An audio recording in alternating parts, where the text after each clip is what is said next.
पाठ 17.4 वाच्य और वॉइस। वाच्य का अर्थ है वाणी या कथन। वाच्य के अंतर्गत लगभग एक ही बात को अर्थ के थोड़े से अंतर के साथ दो तरह से कहा जाता है। जैसे 1. बच्चा दूध पीता है। 2. बच्चे के द्वारा दूध पिया जाता है। वाक्य 1 में वक्ता बच्चे के द्वारा दूध पिए जाने के कार्य को महत्व दे रहा है तथा वाक्य 2 में वह इस कार्य को निरस्त और निगेट कर रहा है या नकार रहा है। यह दिखाने की कोशिश कर रहा है मानो दूध पिए जाने की क्रिया में बच्चे की कोई भूमिका है ही नहीं। वाच्य के भेद: वाच्य, कृतवाच्य, अकृतवाच्य। 1. कृतवाच्य: जिन वाक्यों में कर्ता के कार्य को वक्ता द्वारा महत्व दिया जाता है या प्रधानता दी जाती है वह वाक्य कृतवाच्य का वाक्य कहलाता है। अकर्मक क्रिया युक्त कृतवाच्य के वाक्य: 1. बच्चे दौड़ रहे हैं। 2. वह हंस रहा है। 3. लड़कियां मुस्कुरा रही हैं। 4. वे आज घर जा रहे हैं। सकर्मक क्रिया युक्त कृतवाच्य के वाक्य: 1. लड़के पाठ याद कर रहे हैं। 2. नौकर कपड़े धो रहा है। 3. वह खाना बना रही है। 4. हम लोग चाय पी रहे हैं। 2. अकृतवाच्य: जिन वाक्यों में कर्ता के कार्य को निरस्त किया जाता है वे वाक्य अकृतवाच्य के वाक्य कहे जाते हैं। जैसे 1. बच्चों के द्वारा दौड़ा जा रहा है। 2. हमसे चला नहीं जाता। 3. माता जी से बैठा नहीं जाता। 4. धोबी से कपड़े नहीं धुले। 5. मजदूरों से पेड़ नहीं कटा। 6. मुझसे झूठ नहीं बोला गया। अकृतवाच्य के दो भेद हो जाते हैं। 1. कर्मवाच्य: अकृतवाच्य के वे वाक्य जिनमें सकर्मक क्रिया होती है कर्मवाच्य के वाक्य कहलाते हैं। जैसे 1. मजदूरों से पेड़ नहीं कटा। 2. माताजी से खाना नहीं बना। 2. भाववाच्य: अकर्मक क्रिया से बने अकृतवाच्य के वाक्य भाववाच्य के अंतर्गत आते हैं। जैसे 1. इस कमरे में छात्रों द्वारा सोया जाता है। 2. माताजी से चला नहीं जाता। 3. उनसे उठा नहीं जाता। 4. किसी से दौड़ा नहीं गया। वाच्य के संबंध में भ्रम: वास्तव में वाक्य में आने वाली क्रिया वाक्य की किस संज्ञा के लिंग या वचन अनुसार बदलेगी इस बात का संबंध वाच्य से है ही नहीं। वाच्य तो इस बात को लेकर चलता है कि वाक्य में वक्ता कर्ता के कार्य को महत्व दे रहा है अथवा निरस्त कर रहा है। क्रिया किस संज्ञा के अनुसार बदलेगी यह क्षेत्र अन्विति या प्रयोग का है और हिंदी में इसके 3 नियम हैं। आइए इसको भी समझ लें। हिंदी वाक्यों में क्रिया किस संज्ञा के अनुसार प्रयुक्त होगी इसके निम्नलिखित 3 नियम हैं। नियम 1.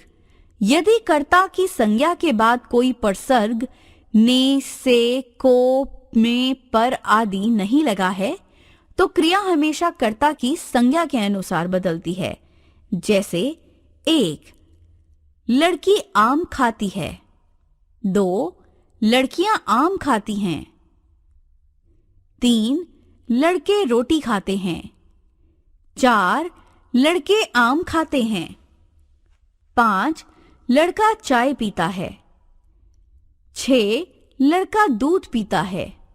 जहां क्रिया कर्ता की संज्ञा के अनुसार बदलती है उस प्रयोग को कर्तरी प्रयोग कहते हैं। नियम 2. यदि कर्ता के बाद प्रसर्ग लगा हुआ है और कर्म के बाद कोई प्रसर्ग नहीं है तो क्रिया कर्म की संज्ञा के अनुसार बदलेगी। जैसे 1. लड़के ने आम खाया। 2. लड़के ने रोटी खाई। 3. लड़कियों ने गाना गाया। 4. लड़कियों ने गाने गाए। 5. बच्चों के द्वारा गीत गाया गया. 6. बच्चों के द्वारा गीत गाए गए. कर्म की संज्ञा के अनुसार क्रिया बदलने के कारण इस प्रयोग को कर्मणी प्रयोग कहते हैं. नियम 3. यदि कर्ता तथा कर्म दोनों के बाद परसर्ग आ रहा है तो क्रिया इनमें से किसी के अनुसार नहीं बदलेगी. वह हमेशा एक ही रूप, पुल्लिंग, एक वचन या अन्य पुरुष में रहेगी.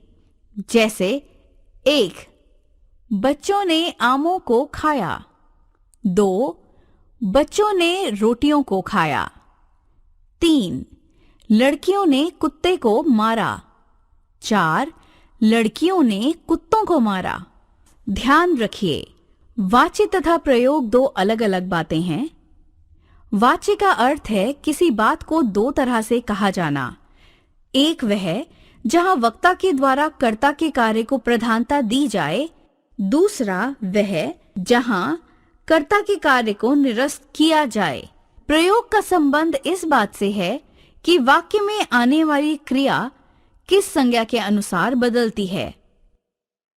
कृतवाच्य के वाक्यों में तीनों ही प्रयोग हो सकते हैं. जैसे 1.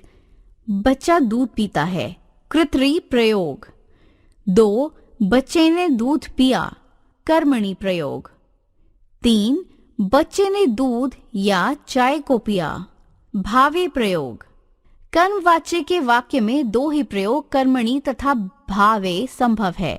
यहाँ कृतरी प्रयोग नहीं हो सकता क्योंकि कर्ता के बाद सदैव से या के द्वारा परसर्ग लगा होगा.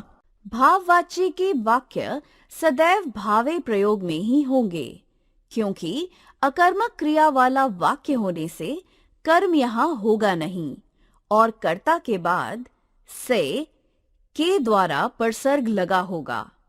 हमने सीखा. वाच्य का अर्थ है वाणी या कथन. वाच्य के अंतर्गत एक ही कथन को अर्थ के सूक्ष्म अंतर के साथ कहा जाता है. जिस वाक्य में वक्ता कर्ता के कार्य को प्रधानता देता है वह वाक्य कृतवाच्य का तथा जिसमें कर्ता के कार्य को नकारता है वह अकृतवाच्य का वाक्य कहलाता है. अकृतवाच्य के दो भेद होते हैं, कर्मवाच्य तथा भाववाच्य. अकृतवाच्य के जिन वाक्यों में सकर्मक क्रिया होती है वे वाक्य कर्मवाच्य के तथा जिनमें अकर्मक होती है वे भाववाच्य के वाक्य कहलाते हैं. क्रिया के बदलने का संबंध प्रयोग से है. जब क्रिया कर्ता की संज्ञा के अनुसार बदलती है तो वह प्रयोग कृतरी प्रयोग कहलाता है. जब कर्म की संज्ञा के अनुसार बदलती है तो कर्मणी प्रयोग तथा जब दोनों से नहीं बदलती तो भावे प्रयोग कहलाता है. कृतवाच्य में तीनों ही प्रयोग हो सकते हैं. कर्मवाच्य में केवल कर्मणी और भावे प्रयोग ही होंगे, कृतरी प्रयोग कभी नहीं होगा. भाववाच्य के वाक्य सदैव भावे प्रयोग में ही होंगे.